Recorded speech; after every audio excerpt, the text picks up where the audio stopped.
Hi, welcome to the prologue. Here we answer training questions. I'm Larry Foss. I'm the head coach at the Fix Studio, and with me is. I'm Mike Durner from Durner Performance. What are we talking about today, Larry? Today we're going to talk about threshold development. Have you heard of that? Every I got a whole stack of workouts that have that name. Um, So but you are familiar with what we're talking about yeah, today. Okay, yeah. good, good, good. And it's one of those popular things. Everybody wants better threshold. But They does do. everybody, what does that mean to have a better threshold? It's complicated, but you can look at you can look at it just through the lens of FTP, and I think how much I utilize FTP varies per athlete and varies per time of year, but it's hard to say that FTP isn't important. It is, but there's a lot of other things. But for this conversation, we're talking about what you can do to it's not just improve what that FTP number is. It's also to look at how long can you hold that FTP number. So fatigue resistance plays a Mhm. role in that as well. Yeah, yeah. How I know how I go about improving someone's threshold. Mm-hmm. Uh, and it's a lot of building time at that intensity and, and then eventually playing around with how much recovery they get or fluctuating the intensity a little bit within what's considered a threshold range. Right. Uh, Yeah. so, When people think about FTP, they think about that is a one number. It's one like in a scale of percentages. FTP is 100%, mhm, and that's true the way we communicate it. But you also have to look at the threshold training zone, which is from 93% to 103 or to 105%. Depending on what you're using, they may skew up a percentage or two on either end of it. But so if you're feeling really good, you could do a threshold workout where you can hit 102%, no problem. You're having a mhm. good day, or your threshold slightly going up, or you can be doing threshold work at 93%, and I would still consider that threshold work. Yeah. And I think the fluctuation piece is very undersold by the literature, by the coaches, because hey, you take a few days off, you get sick, it's probably going to be a little lower. Yeah, I like if it's not, I would be surprised. And if you've been going consistently, but not enough to like bury yourself in fatigue, it might be a little higher. yeah, But other pieces of your fitness will fluctuate like that. You take a couple days off and you're not sick, your uh, your sprint might have gone up, right, especially if you're a male. yeah, If you like go do a solid block of training, but you're not fatigued, your sprint probably went down if you're a male. yeah. Um, so, Yeah, I like to with almost all of my threshold and above workouts. The shorter the time, the harder the RPE is to the perceived rate of perceived exertion. If you're doing 30 seconds, it's hard to get to an RPE of 10 and 30 seconds. I don't care who you are. yeah, That's difficult. But threshold is long enough that you can generally get a handle on where that RPE is. And we've talked about this before, but the three legs of the stool. If you're mhm, doing a threshold interval and you want you want the heart rate to be about what you're used to, you want the RPE to be about what you're used to, and you want to see the threshold in that same kind of looking at all three of those data points, and that's going to help determine whether you're where you are in that in that where you're going to work that day in the zone. Yeah, So I like that as well. I use that a lot. I think I will say like I think the RPE, especially in the threshold range, can get a little amorphous. yes, it can. And so I like to add in like a lot of people use the talk test for zone two. Yeah, I like to use it in threshold because like, hey, if you're in that range of, I'll just say 90 to 105, yeah, depending on how long you've been in that range. And if I ask you a question, you should be able to answer with a sentence or a couple of words. hmm And the longer you've been in there, maybe that answer gets a little shorter, but but that's okay. You should at least be able to answer me. yeah. If your eyes are crossed and you can't answer a simple question, you probably might be going too hard. Crossed over. Yeah. Crossed over. But you know, the way I deal with it is I progress like uh, I generally progress the time out Hmm. for the length of the interval, and then usually depending on the time of year, but usually about 10 minutes is when I'll start bringing the rest down and eventually getting to the point where I can just kind of double them, Hmm. take the rest out, and then go right through it. But everybody's different, and Yeah. man, Mike, I would love it, absolutely love it. My job would be probably so easy that no one would need me anymore if everything was linear, Oh but yeah. it never is. It's up, down, Hmm. up, down, up, down, up, down, up, down, Hmm. down. So that's part of I know that can be very frustrating for most athletes, but my God, the quicker you embrace that progress is not linear, the easier those hard days become. Yeah. It's funny how you describe that because I actually have workouts that are linear. Like, hey, if you're going at this intensity for this long, this is your recovery. And and if you like the next step up adds time for both recovery and work. But then I have workouts that it's like it looks like a little mountain range of Man, just like I love it when you it's linear, but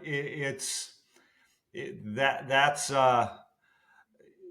it's not a unicorn because I do see it, but hmm it's not far off of a unicorn when everything goes just yeah. linearly up. Hmm. Yeah. But yeah, I like the talk test, and I like the RPE, especially like because most threshold intervals, I usually start at 4 or 5 minutes, Hmm. and at 4 or 5 minutes, the RPE works really well. But if you're doing a 20-minute threshold interval, that first 5 minutes maybe five, the second 5 minutes maybe six, seven, but those last couple minutes of that interval they're going to be on the RPE, they're going to be pretty high Hmm. just because of the length of time. Yeah. So yeah, yeah. So that's the way I go about it is lengthen you play with the work and the rest intervals. How Yeah. much time either the work interval gets longer or the rest interval gets shorter, or back and forth too. It just depends. Yeah. But once the way I do it is I like to do it in a 3 week block. Is I'll maybe add a minute a, per week. Hmm. Um, but it varies. Either way, you're going to get to the same place. So, Yeah. but Yeah. just stick to you can't change it every week dramatically in progress well. No. Um, Speaking of progression, what do you look for in progression? I'll look for what percentage what that IF is for that interval block. Hmm. Typically, when you're progressing when they start out at 95 is really hard, and then pretty soon they're at 99, 100%, and that's feeling the RPE come down quite a bit. Um, I use that, and I use there's other things that I've looked at, but I can't, like, I've looked at the heart rate to power ratio, how much decoupling there is, but there's just way too, it's too dirty. There's too Mhm. many environmental issues that can impact it. And then I also look at the efficiency, Mhm. and that that doesn't seem to that doesn't, there's no real absolute in any of those numbers. The best ones I can come up with are is just keeping an eye on the IF and Yeah. the IF to heart rate. Mhm. Yeah. Yeah. I'm looking at similar things, but also like, like, are they hitting the top of the range now? Are they Yeah, bumping above? yeah. Or, or are we like, hey, they're still in the middle of the range, but you know, Feel they better. went from doing, they feel better, or they went from doing, 15 minutes at that power to now they're doing 25, and they're like, oh, I could do another 5 at that power, Yeah, you know. exactly. And a lot of times I think adding time to the same number is probably a better outcome. And this is going to make me not as friendly to some people, um, but adding time is probably equals a better result in the long run than trying to add numbers to it. Mike, I think it's really important that we make it clear that there are a million ways to do things and get to very, very similar results. Um, and I've been doing this long enough that I've had the opportunity to try every single, like, 20 different combinations of everything. Hmm. And I have some athletes that are going to perform better with one of the tools that I have in my toolbox. There's athletes that are going to perform better with another tool, and it's the once you, if you're communicating well with your athlete, you can kind of figure out which one is working best Hmm. for them. Yeah.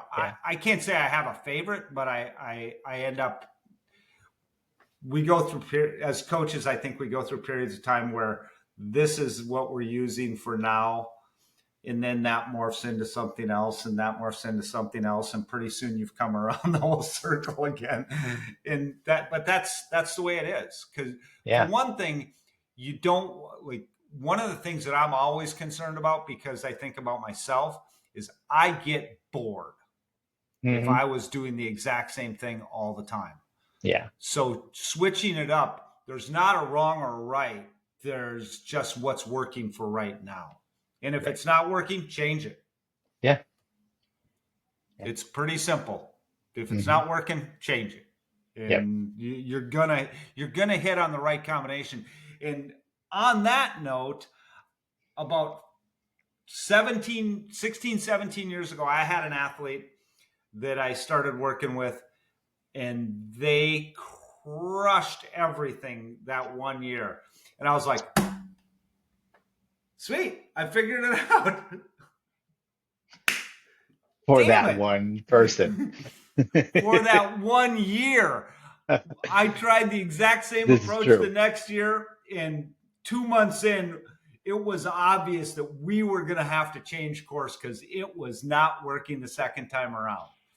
So just keep that in mind, that the things that can work the best one year and you think that you've cracked the code, chances of No. working as well the second time around are not great. And to apply that across all the athletes ain't gonna happen. It's just, No. I I've been trying to figure that out for 20 years, and I'm further away from it than when I started that journey. Yeah. I'm like, man, where do I go from here? What? But this worked so well last year on this athlete. How Yeah. come? And Yeah. So I you still never lose a know. lot of sleep, but not as much, because it's just, it's My my personal not the favorite same. is riding in the car with my wife, and she's like, "What are you thinking about?" And I'll be like, "So and so's threshold, and what do we need to do to make it better, and how are they dealing with heat acclimation?" Yeah, and she's like, "Gotta put up with you." Well, Um, my wife is in business with me, so we talk like this is no different than my normal dinner conversations. Like 99% of the time, this is my dinner conversation with my wife. We're talking yeah, about this stuff. I'm really fun at parties if you want to talk about this shit. yeah, we're a good time. So, If it's yeah, anything else, I got nothing. yeah, I got nothing. So anyway, I'm again. If you guys have any questions, just hit us in the DMs. We'll gladly answer whatever we can. I'm Fix Coach Larry. I'm the head coach at the Fix, and with me is, I'm Mike Durner from Durner Performance. and we're out. See you next time.